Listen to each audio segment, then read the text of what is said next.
Well, actually, that was the first money that I actually earned myself that I could really claim. I mean, there was some yard work, that type of stuff, but I actually ended up buying Christmas presents because when I got my first check, it was just a couple of weeks before Christmas.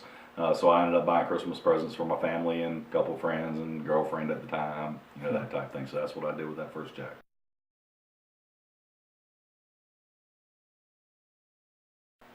Transparency. I'm a big believer in transparency. Some chamber presidents don't necessarily believe in the full level of transparency. I'm on the flip side. I believe the more transparency you can be, the more people are better understand you, better understand your management style, better understand your leadership style, better going to understand your vision, as well as better understand the organization that you're employed for. If you're not as if you don't wear everything on your shoulders, I'm completely transparent about myself. I'm completely transparent about my emotions. I wear my emotions on my sleeve. People know exactly how I'm feeling all throughout the day. So that's just me. That's how I've always been. So that's but I think that has a lot to do with how people view me and where I'm going with something. I think as a leader in the chamber industry, as well as somebody in this community, I think that's what we need. I think there's a lot of people, and it's not just this community; it's a lot of other communities. I think people are getting tired of not understanding exactly what's going on. Everywhere, throughout the entire country. So that's just something I feel like I bring to this organization and our small community is letting people know what's going on with our chamber, even if they don't ask. That's why we started up Chamber Chat at Fox about a month or so ago. Started that back up after a couple years hiatus because I want people to know. I want to get the word out about what we're doing. I want to get the word out about where we're going. And what's in my mind, what's in our plans, and what we want to do for the business community. Awesome.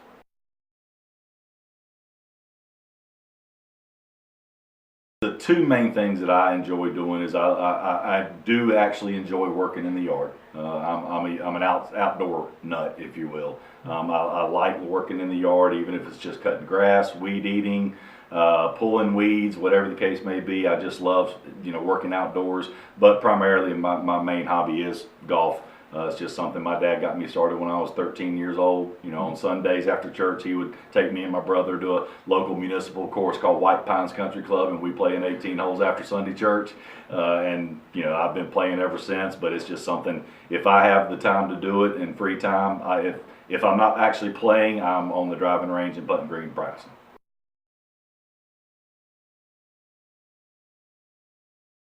Well, actually, we haven't gotten to the recommended readings yet. Those books and materials have to be purchased from Amazon or the American Chamber of Commerce Executive's website.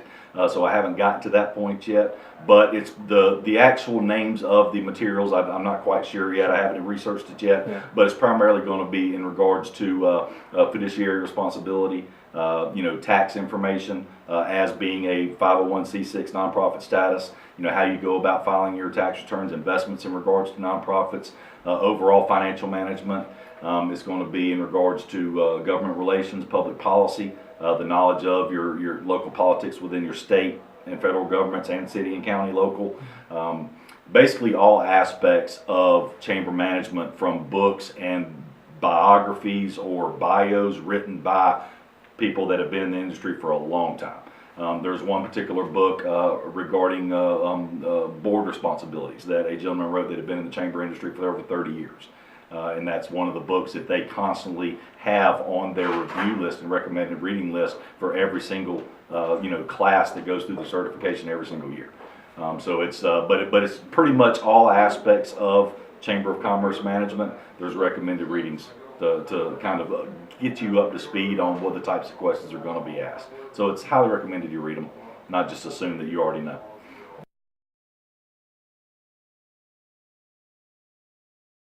Well, I would probably say I've got an iPad, but I don't use it as much as I do my iPhone. My iPhone is, I rely on it, because I've got my emails synced to it, I've got my calendar synced to it. So if I don't have that with me, especially Monday through Friday, and even the weekends for that matter, I feel extremely lost. Because I don't even, if I'm out of the office one particular day, I don't do the out of office assistant says I'll be out of the office, so on and so forth, because I want people to know that regardless of what time of the day it is, regardless of even if it's a weekend, I want people to know that I'm going to be able to respond to them in a timely manner.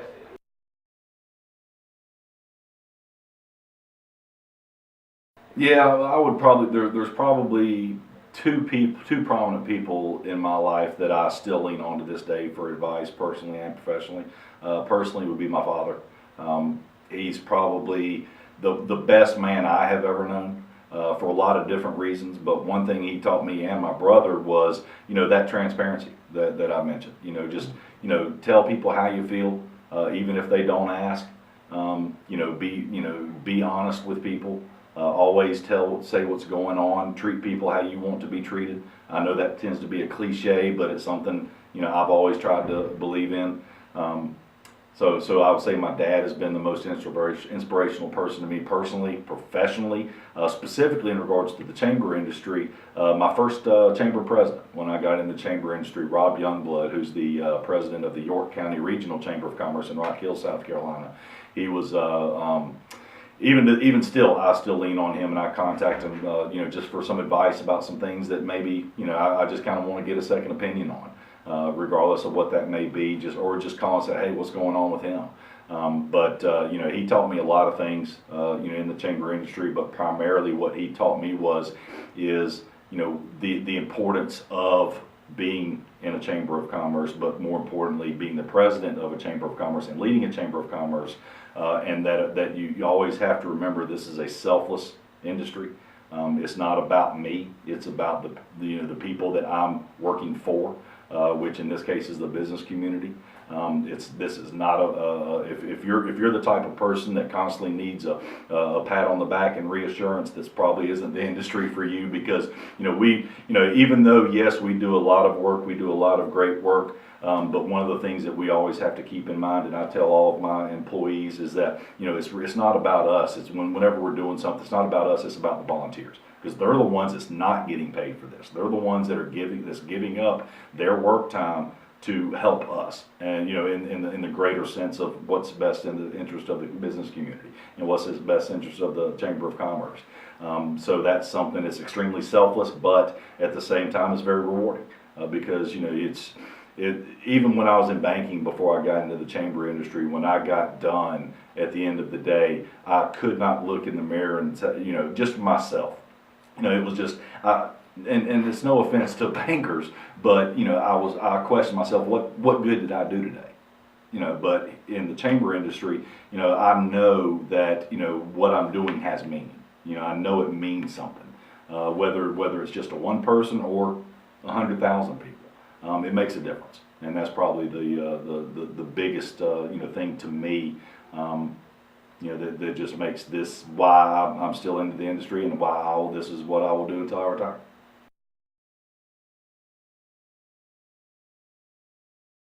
A set of golf clubs with unlimited balls. Which, if you're on an island, that's really not going to be possible. But right. It's a wish question. Wow. I would probably say, if she was able to live long enough with me, my dog. She just turned 18 years old this past January, so she's been with me almost half my life. So when I said I didn't have any kids, it's to start it was like I was taking care of a kid. Now I feel like I'm taking care of a senior citizen. but she still gets around okay, and but all that. So the third thing I would probably just say. I would definitely need inspirational books, to keep my hope alive that I would one day get off that island.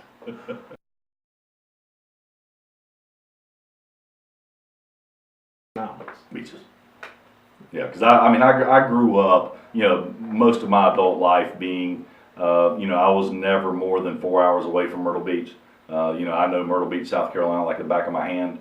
I still go once a year to a charity golf tournament. I'm on the board of a charity in South Carolina, and that has an annual golf tournament in Myrtle Beach every year, so I still go to that. But Here I haven't been able to visit many of the beach destinations yet. I've been to Jekyll Island one time last year, been to Kings Bay, but I guess it's probably just because Myrtle Beach is so close to my heart, and it's just where a lot of my vacation memories come from. Right. I would probably say Myrtle Beach, South Carolina is probably my favorite destination to this point in my life.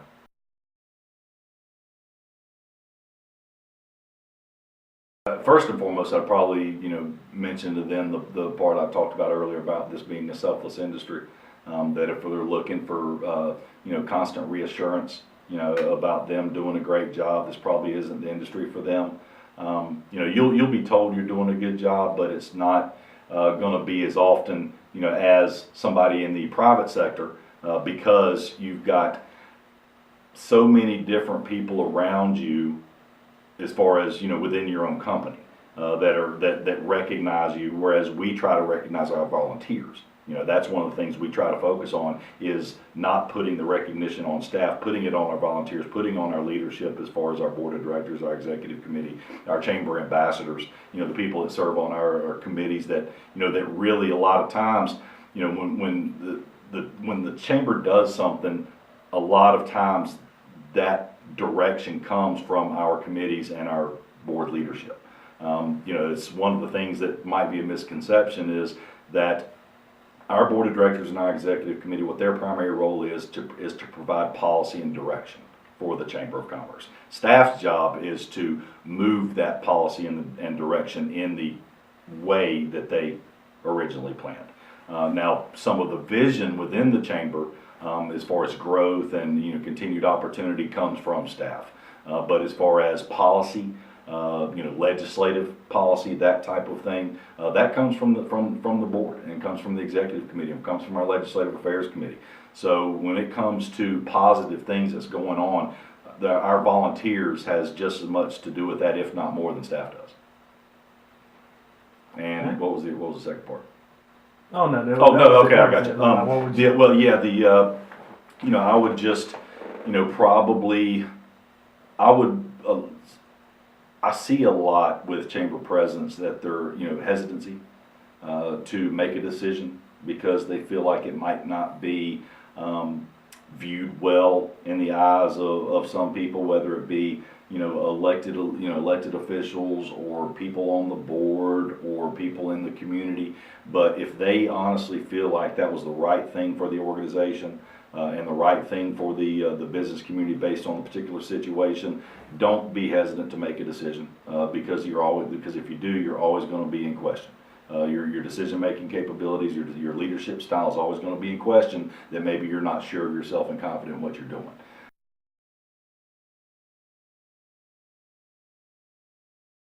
Growing up, I wanted to be a professional baseball player, because I grew up playing baseball. I played baseball in high school, played baseball in college. I actually tried out for a couple of major league organizations, but obviously minor league type stuff. I was invited to a couple of tryouts after college. Never made it, but I think it's only natural when you grow up loving a sport as much as I do baseball. Still to this day, as far as I'm one of the few people that can actually watch a baseball game on TV from the start of it all the way through the ninth inning.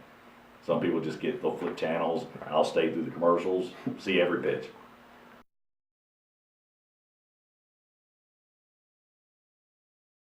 Hawaii.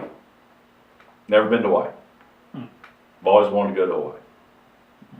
Why? Well, just I don't know. Just a lot of friends that I have been told me all about it. Never really heard any horror stories. I just even seeing it on TV when these documentaries about travel shows and that type of stuff. I don't know. There's just something. I'd love to go visit Pearl Harbor. Love to go to Maui, Honolulu. Even watching golf on TV when they start the season, the first couple of tournaments are in Hawaii. It's just a destination I've always wanted to go to. If money was not an object and I had a vacation coming up and again, money was no object, that first vacation would be Hawaii.